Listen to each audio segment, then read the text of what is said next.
Hello, welcome to the screencast where we'll be addressing issues with gustation and the transduction of taste. So by the end of this, you should be able to describe and explain the location, structure, and function of the gustatory receptors, be able to describe and explain the microanatomy of a taste bud, and then also how taste is processed or transduced, how that information is transduced, and then a little bit about the 5 different taste sensations. Okay. So here is the tongue. Probably not a view you're used to seeing, but we've cut the tongue sort of out of the mouth here, so made some cuts, and we'll notice that there are these tonsils here, the palatine tonsil and the lingual tonsils. These are not part of the taste mechanism, but they are more immune functions, right? And which we'll come back and talk about those later. But here we're trying to talk about gustation in the sense of taste. And the primary organ, if you will, of taste is the taste bud. So we've zoomed in on a taste bud here, and the taste buds are located all throughout the tongue, and they're just happening to focus on this one right here in the box. So if we zoom in on that, we see that there are these papilla here, or little folds or projections. And if we zoom down in a little bit deeper here, we see that there are the taste buds are at the bottom of these pits. So this is a folding, and the food molecules actually end up at the microscopic level, end up going down into these little cracks and crevices here. So if we zoom in on what this looks like, we're going to actually see then a taste bud.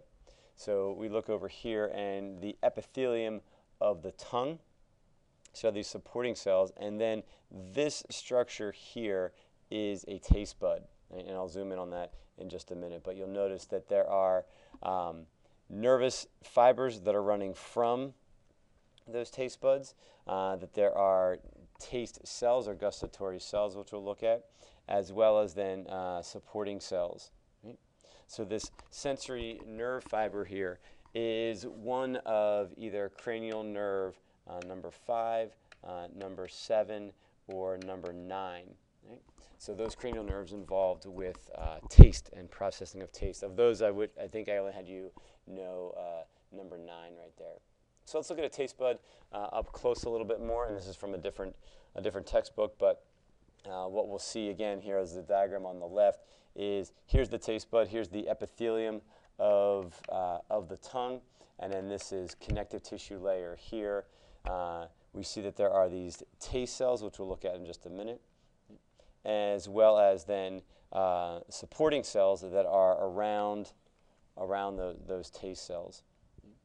This taste pore is an opening, is a gap, is a space where the food molecules are actually going to be able to get down and penetrate in.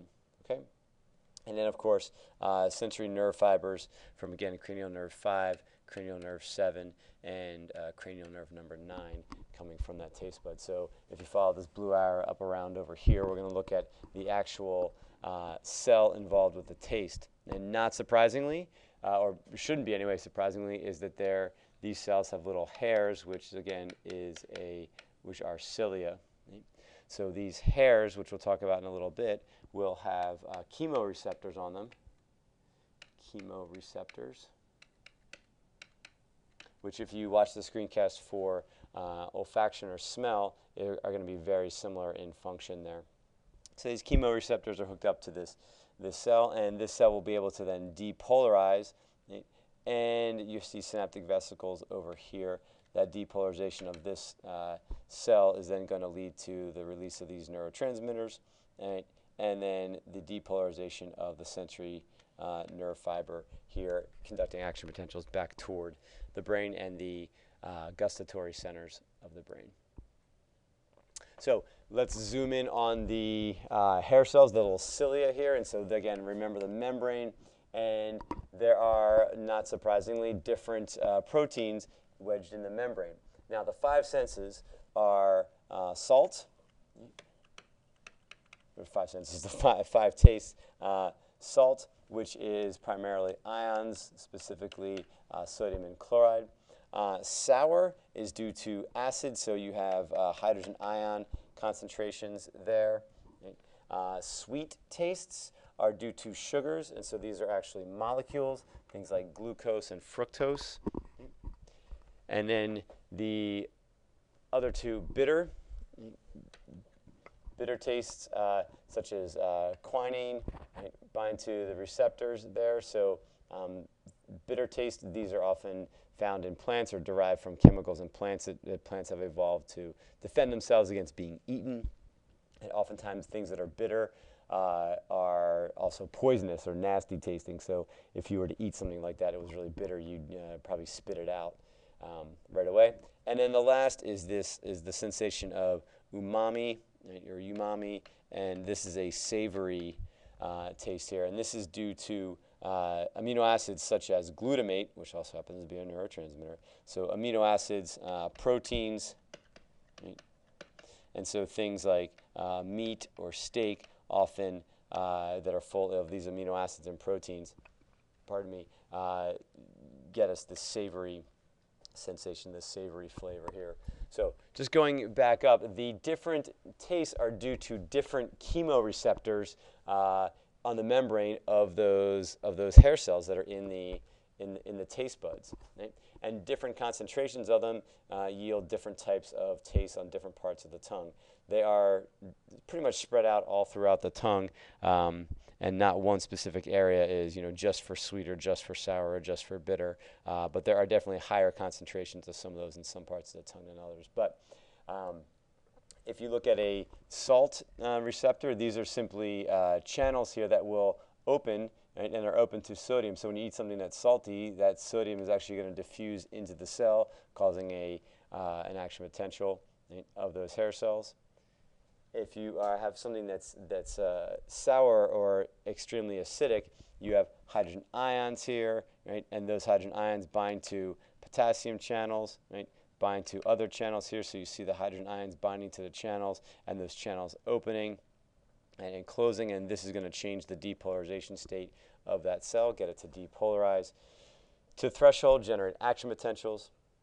Sugars, again, you have different receptors, different chemoreceptors here for sugars. So when the sugar binds to that receptor, that is going to cause the potassium channels here to open or close, and this changes the depolarization threshold of those cells. They have depolarized to threshold, generate action potentials. Again, you have chemoreceptors for bitter, right? And that isn't necessarily going to open up a channel in this case, but will release this calcium ion here, which then activates certain enzymes within the cell, which then leads to an action potential, not an action potential, which leads to neurotransmitter release. So this is a little bit different here, but the result is still the same, is that when this bitter molecule binds to this bitter receptor, you end up getting neurotransmitters released, and then action potentials on the gustatory neurons of cranial nerve 5, 7, and 9. Lastly, the savory or umami receptors. There are savory ones, right? And so glutamate binds there. That sends off a little pathway here, which then opens up calcium channels. Calcium is then able to diffuse into the cell, depolarizing the cell to threshold, etc. So the bottom line is that you have different types of chemoreceptors. Let's go back here a second. That these hair cells, these cilia here, this is the location of the different types of chemoreceptors for salty, sweet, savory, bitter, and what's the one I'm forgetting? And acid or sour. Okay. So a little bit about the transduction pathway of this then. So here are cranial nerves 9, 7, and 5.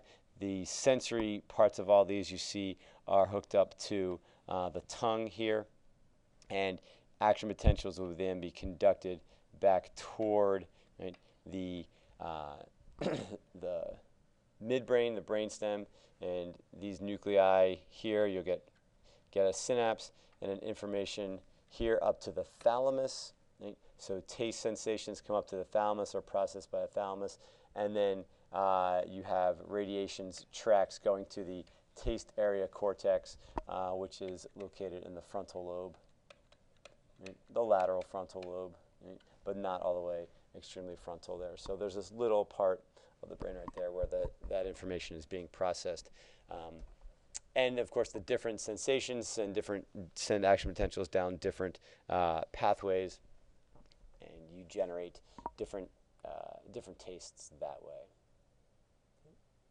So you should be able to describe the location, structure, and function of the gustatory receptors, a little bit about the microanatomy of a taste bud, and then a little bit about the 5 taste sensations and how taste is processed.